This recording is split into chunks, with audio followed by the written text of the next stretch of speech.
Hello guys, good morning. Welcome back, no? Ngayong umaga guys, pag-usapan naman natin yung tungkol dito sa luya o di kaya ginger, tawag nito ginger or luya, no? Ayun dito guys, oh. Ang luya ay kilalang superfood na mayaman sa gingerol na nagbibigay ng matinding anti-inflammatory at antioxidant benefits. Mabisa ito na sa pagpapabuti ng blood circulation, pagpapalakas ng immune system, pagpapakalma ng tiyan, bawas suka, sakit, pagbabawas ng pananakit ng kasuan, arthritis, at pagpapabilis ng metabolismo para sa pagbawas ng timbang. Oh, maganda guys, di ba? Ang ganda ng benefits ng luya, no? Narito ang mga detalyadong benepisyo ng luya sa katawan. Una, nagpapabuti ng blood circulation. Tumutulong sa paglinis ng daluyan ng dugo at nagpapababa ng mataas na kolesterol na mainam para sa puso. Oh, maganda guys, no? Di ba? Maganda ang luya. So talagang noon pa man, no, maganda tong luya. Pangalawa, natural na lunas sa pagsusuka.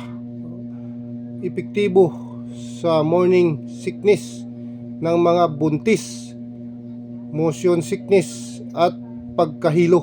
Oh, di ba? Ito pala pag nahihilo ka, ito lang gawin mo, no? O kaya ako nasusuka ka. Nagpapalakas ng immune system. Ang gingerols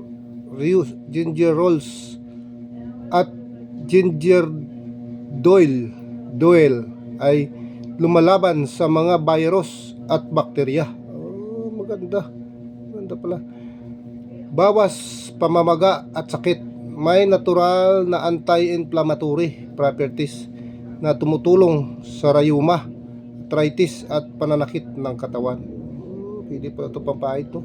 Kaya pala yung iba nilalagyan, inaano to sa apoy, no? Na ano, nasalang sa apoy tapos pisain, tapos lagyan, nilalagyan pa to ng langis ng iba, tapos pahit sa katawan. Maganda to pala, no?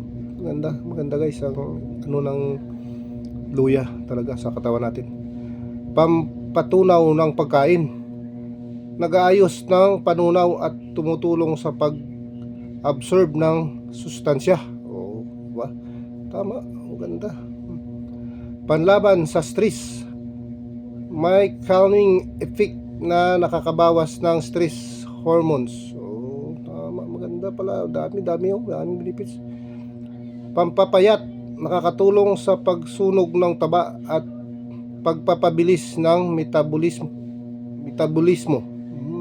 Tama. Dami pala to benefits ito. Ito isa pa. Panlaban sa kanser.